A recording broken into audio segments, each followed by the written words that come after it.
Ya baik, bismillahirrahmanirrahim. Assalamualaikum warahmatullahi wabarakatuh. Yang terhormat Ibunda Dawiyah selaku dosen pengampu mata kuliah riset media yang telah memberikan kesempatan kepada kami untuk mempresentasikan bahan materinya, yaitu komunikasi sebagai media cyber.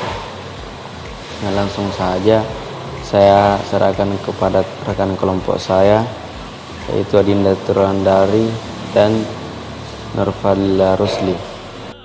Baik, terima kasih. Langsung saja saya jelaskan pada subtema yang pertama, yaitu media siber sebagai media komunikasi.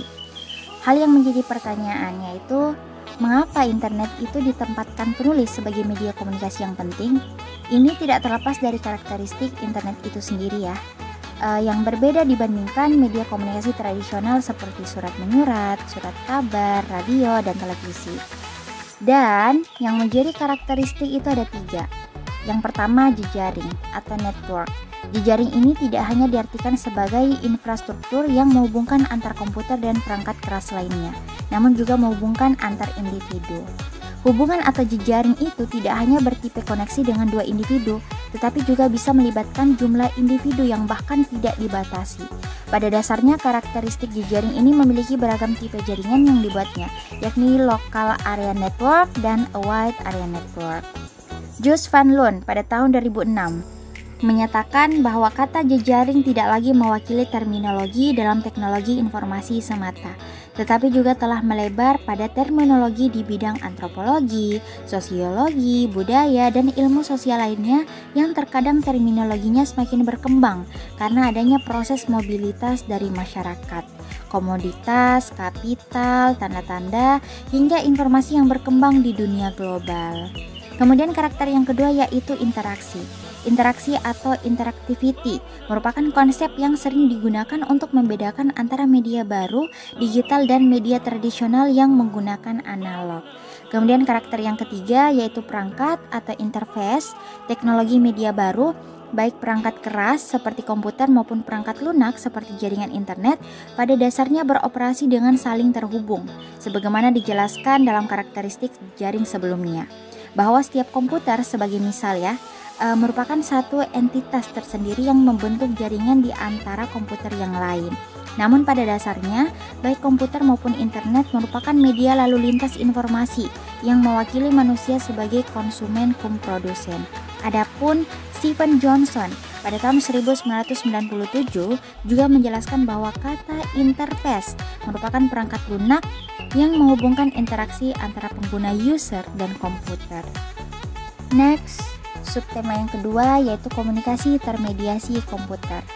Nah, salah satu aspek yang muncul dari perkembangan media baru dan semakin eksisnya ruang siber yang mempertemukan individu atau kelompok di arena virtual dalam berkomunikasi yakni komunikasi yang termediasi komputer.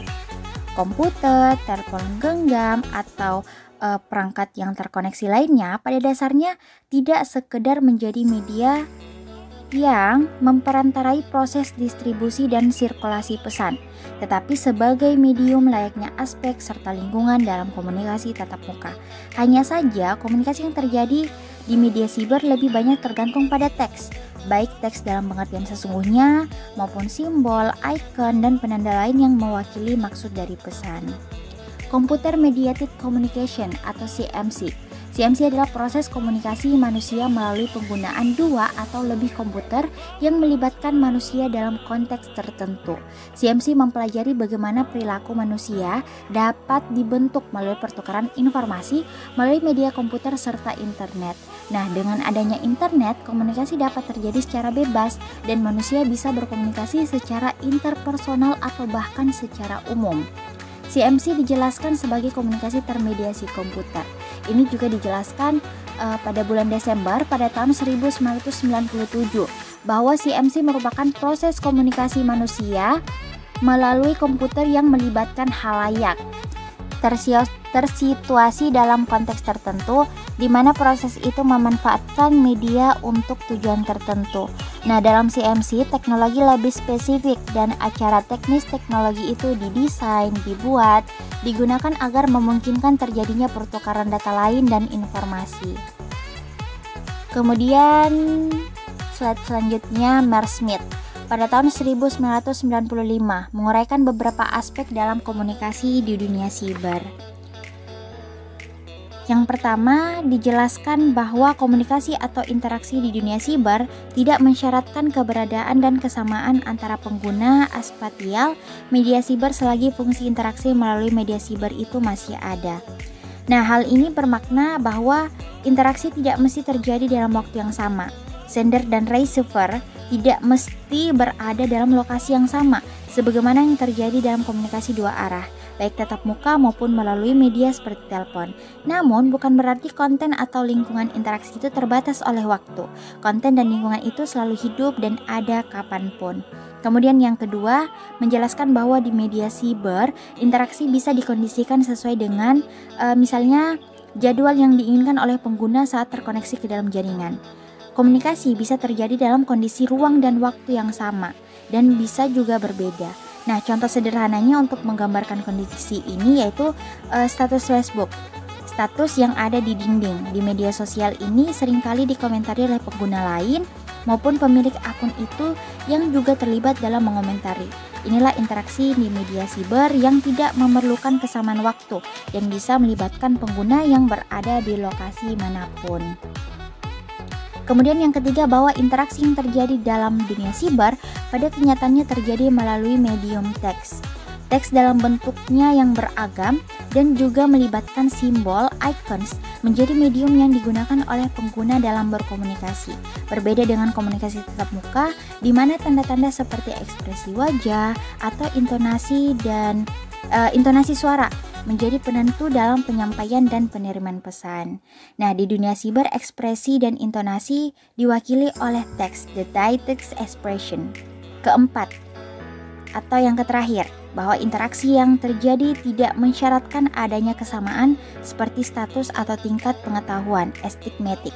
Komunikasi teks di dunia siber tidak juga melibatkan visualisasi para pengguna sebagaimana di dunia nyata, yang terkadang dalam komunikasi tatap muka seseorang akan mengambil sikap tertentu ketika berhadapan dengan seseorang karena stigma yang muncul pertama kali di benaknya. Status sosial, pangkat, jabatan, dan sebagainya yang membuat stratifikasi dalam kelas di masyarakat nyata atau offline tidak berlaku di media siber. Satu-satunya kelas yang ada yaitu apa yang disebut dengan administrator. Namun itu pun hanya bersifat teknis dan pengatur lingkungan komunikasi yang secara teknis pula ditentukan oleh pengguna lain. Mungkin hanya sekian yang dapat saya jelaskan. Kurang lebihnya mohon dimaafkan. Kemudian pada slide selanjutnya ada subtema mengenai teks Netlingo dan Netspeak yang akan dijelaskan oleh rekan saya. Terima kasih. C. Teks Netlingo dan Netspeak. Perkembangan teknologi yang memediasi komunikasi tidak hanya memberikan pengaruh pada keberagaman teknis media komunikasi semata, tetapi memberikan perbedaan atau pandangan pada teks komunikasi itu sendiri. Ada dua term yang bisa digunakan untuk mendekati bagaimana bahasa di media cyber. Yang pertama, Netspeak. Netspeak, bahasa dalam internet dan media cyber mengalami perubahan yang dalam pandangan David Crystal 2021, bahasa internet atau internet language merupakan medium keempat setelah bahasa tulis, writing, bahasa bicara atau speaking, dan bahasa tanda atau signing. Yang kedua, Netlingo, kebalikan dengan Netspeak. Netlingo merupakan penulisan dalam media cyber yang seolah-olah tulisan itu yakni berbicara. Media cyber dan komunikasi mengandalkan teks dan juga bergeser dari sekedar bahasa teks menjadi bahasa teks yang seolah-olah kapan ketika berbicara. Selanjutnya bagian D, bagaimana perkembangan bahasa di media baru. Fenomena perkembangan bahasa teks di media cyber dengan salah satu contohnya dengan bahasa alay. Terkait dengan perkembangan bahasa di media cyber yang disebut keduanya sebagai electronic text, memberikan beberapa poin penting, yaitu yang pertama, teks di media cyber tidak bisa dijangkau langsung oleh manusia. Artinya, jika di dalam buku bisa langsung dibaca dengan menggunakan mata atau siaran radio, bisa disimak dengan menggunakan indera pendengaran. Yang kedua, bentuk teks di media cyber yaitu abstrak. Di media cyber, teks diproduksi decoding dari sekumpulan bit atau bahasa program komputer. Yang ketiga, teks di media cyber bisa diproduksi kembali, bahkan berulang-ulang. Yang keempat, teks di media cyber tidak dibatasi oleh ukuran seperti waktu dan ruang. Yang kelima, modifikasi terhadap teks bisa terjadi di media cyber. Dalam media konvensional seperti buku atau koran, teks yang sudah tercetak bersifat permanen dan tidak bisa diubah. Yang keenam, tidak hanya satu bentuk teks di media cyber, bisa multimedia. Yang ketujuh, teks di media cyber berlangsung terus-menerus, yang artinya komunikasi yang terjadi di media cyber bisa menjadi artefak atau terdokumentasi yang bisa dilihat sewaktu-waktu. Yang kedelapan, teks merupakan hasil dari komunikasi yang interaktif di media cyber. Yang kesembilan, komunikasi di internet bisa sesuai dengan kebutuhan, yang artinya media cyber memungkinkan individu untuk mengakses sekaligus melalui aplikasi yang disenanginya akan informasi sesuai dengan yang dibutuhkan. Nah, mungkin itu saja presentasi dari kelompok kami. Kurang dan lebihnya mohon dimaafkan. Nun wal kalami wa ma yasurun. Assalamualaikum warahmatullahi wabarakatuh.